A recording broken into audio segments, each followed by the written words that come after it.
पाठ 2 देश प्रेम के दाम।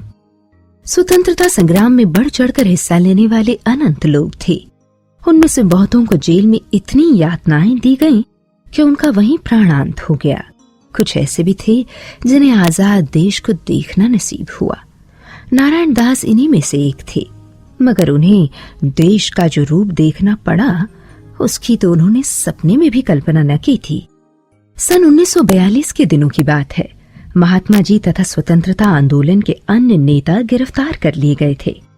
ब्रिटिश सरकार के विरुद्ध जन चेतना जगाने के इरादे से नारायण बाबू भूमिगत हो चुके थे और छद्मवेश में ओडिशा के एक छोर से दूसरे छोर तक आजादी की अलग जगाते घूम रहे थे।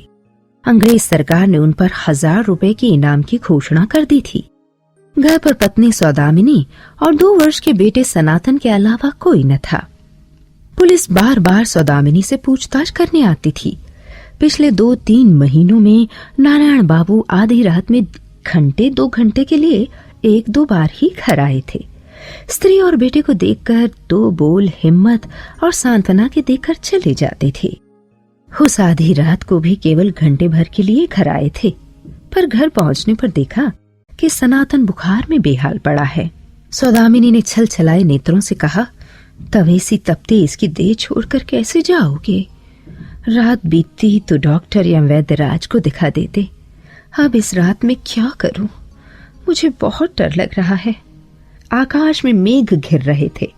परत दर परत अंधेरा सारे परिवेश को आशंका और भय से व्यग्र किए दे रहा था।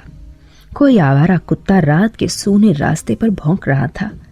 ऐसे में अकेली सौदामिनी के पास बीमार बच्चे को छोड़कर देश प्रेम की जलती आग में कूदने की हिम्मत नहीं हो रही थी। सनातन अपनी नन्ही हथेलियों में उनका हाथ पकड़े था। बुखार तेज था, साथ में पुत्र स्नेह की ऊष्मा मिल गई। घंटे भर में उसे जगह छोड़ अन्यत्र जाना था। नारायण बाबू इस निर्देश को भुला बैठे। सनातन को गोद में लेकर रात भर बैठे रहे। सुबह पुलिस की सीटी सुनकर जगह बदलने की हिदायत याद आई। मकान पुलिस के घेरे में था। पकड़े गए, 4 वर्ष जेल में अंधेरे में सड़ना पड़ा। महात्मा गांधी के आह्वान पर नौकरी छोड़कर पूरे तन मन से स्वतंत्रता आंदोलन में कूद ही चुके थे। अपने जीवन में देश को स्वतंत्र हुआ देखेंगे या जेल से छूट बेटे पोतों बहू नातियों को लेकर घर बसाएंगे, यह सपने में भी नहीं सोचा था। कभी कभी यह ख्याल जरूर आता था कि वे भी स्वतंत्रता सेनानी महाराणा की तरह जेल में बीमार पड़कर बिना इलाज के मर सकते हैं, या फिर गोकुल भोल की तरह जेल वालों के दुर्व्यवहार के प्रतिवाद में आमरण अनशन कर शहीद हो सकते हैं। तब सनातन जरूर ब्रिटिश सरकार से लड़ेगा। उनके जीवन का आदर्श उनकी संतान को रास्ता दिखाएगा। मगर हो गया सब उलट पुलट। देश स्वतंत्र हुआ। पत्नी के चल बसने के बाद उन्होंने बड़ी मुश्किल से सनातन को वकालत की पढ़ाई करवाई। उसे स्वाधीनता के प्रति जागरूक सच्चा आदमी बनाने की पूरी कोशिश की, मगर वह अलग ही राह चल पड़ा। वह भी औरों की तरह इस मान्यता का पक्षधर हो गया कि किसी भी तरह पैसे कमाकर अपना घर चलाओ। अपनी उन्नति में ही देश की उन्नति है। अपने श्रम से नहीं, श्रमिकों के कंधों पर चढ़कर बड़ा दिखने की चेष्टा करो। नारायण दास को यह सोचकर ही बेहद तकलीफ होती है कि उन्हें ऐसे दिन भी देखने पड़ रहे हैं जब भोग ही जीवन का एकमात्र लक्ष्य बन चुका है। त्याग की बातें औरों को उपदेश देने के लिए ही रह गई हैं। अनेक स्वतंत्रता सेनानी आजादी के बाद देश की सत्ता हथियाने के लिए चुनावी लड़ाई में उतरे, मगर नारायण दास उनसे अलग ही रहे। बगीचे में पौधे उगाना, सूत काटना, अखबार और किताबें पढ़ना, इन्हीं में निमग्न होकर रह गए। अचानक एक दिन सनातन आकर कहने लगा, बापू, हमारे यूनियन के एक लेबर लीडर 4 दिन से आमरण अनशन पर हैं। सरकार हमारी एक भी मांग स्वीकार करने को तैयार नहीं है। उधर लीडर का स्वास्थ्य गिर गया है। एक भी मांग पूरी न होने पर हमारे यूनियन के प्रति श्रमिकों की आस्था नहीं रह जाएगी। वे दूसरी यूनियन में चले जाएंगे। आप यदि मंत्री से कह देते तो 40 में से कम 1 मांग ही सरकार मान लेती, तो अनशनकारी नेता की हालत खराब होती जा रही है। नारायण दास ऐसे लोगों से बेहद घृणा करते थे जो फल का रस पीकर अनशन तोड़ने का लक्ष्य लेकर अनशन शुरू करते हैं। सनातन की बात सुनकर उनके चेहरे पर वही घृणा उभर आई। उन्होंने बेटे से पूछा, मैं कौन होता हूं? मंत्री मेरी बात क्यों रखेंगे? सनातन ने याद दिलाया, हमारे श्रम मंत्री भी स्वतंत्रता सेनानी थे, आपके साथ जेल में थे। आपने इस देश के लिए 3 बार में कुल 7 साल की जेल भोगी है, इसलिए वे आपकी बात जरूर रखेंगे। बेटे की दलील सुनकर नारायण दास गुस्से से लाल हो आए। बेटे को डपटते हुए सवालों की झड़ी लगा दी।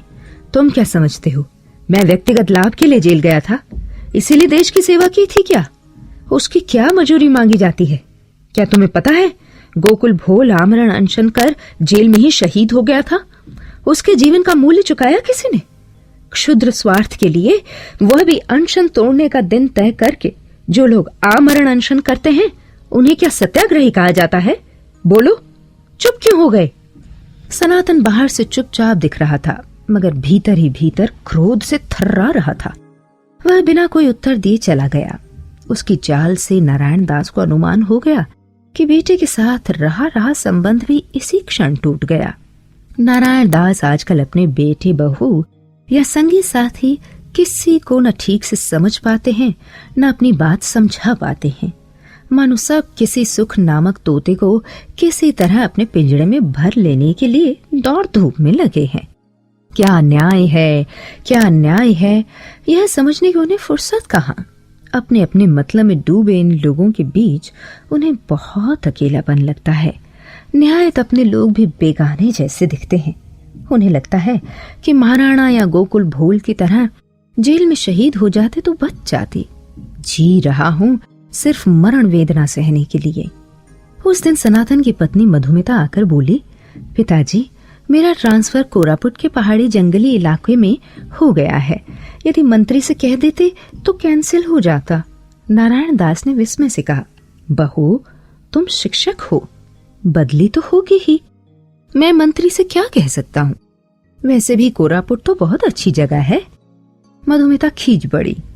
जो आजादी के लिए जेल गए थे आज कहां से कहां पहुंच गए हैं। क्या कुछ नहीं मिला है उन्हें। अपने बेटे पोतों के लिए उन्होंने बहुत कुछ कर दिया, और आप न खुद कुछ करेंगे न हमें चैन से जीने देंगे। नारायण दास ये सुनकर तैश में आ गए।